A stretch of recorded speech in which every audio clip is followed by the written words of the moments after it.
Cleveland Browns safety Rayshawn Jenkins is facing discipline from the league following an emotional moment in the rivalry matchup against Pittsburgh. The NFL issued a fine after ruling that Jenkins committed unsportsmanlike conduct for taunting during the first quarter.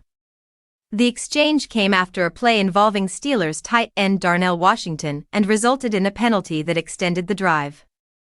No Pittsburgh players were fined in the game.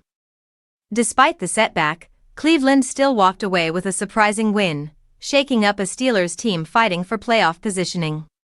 The victory came without a sack from Myles Garrett, who remains just short of one of the most iconic defensive records in league history. Even without the stat line, Garrett's presence was clearly felt, as Pittsburgh devoted constant attention to slowing him down. While the fine grabbed headlines, Jenkins continues to earn respect inside the Browns locker room. Assistant safeties coach Ephraim Banda, who previously coached Jenkins in college, spoke glowingly about his impact. Banda praised Jenkins for bringing veteran leadership, toughness, and stability to a defensive unit that needed a steady presence. According to the coaching staff, Jenkins has consistently answered the call whenever his number was called, setting a physical tone and mentoring younger players along the way. On the other sideline, another controversial moment drew attention but resulted in a different outcome.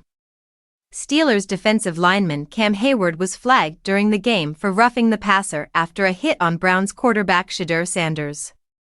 However, after league review, the play was ruled legal and no fine was issued. The decision sparked discussion, but Heyward handled it calmly, acknowledging how difficult officiating can be and choosing to move forward rather than dwell on the call. As the regular season reaches its final chapter, all eyes turn back to Myles Garrett. The Browns star is on the verge of history and has a chance to surpass the single-season sack mark held by two of the game's greatest pass rushers. His final opportunity comes against Cincinnati quarterback Joe Burrow, one of the league's most poised passers. Garrett has suggested that recent opponents focused more on stopping him than winning the game itself. Burrow responded with honesty, saying he will not alter his style just to prevent a record. His focus remains on making the right football play, even if that sometimes means accepting a sack as the lesser of two outcomes. With fines, flags, records, and pride all colliding, this final stretch of the season continues to deliver drama from every angle.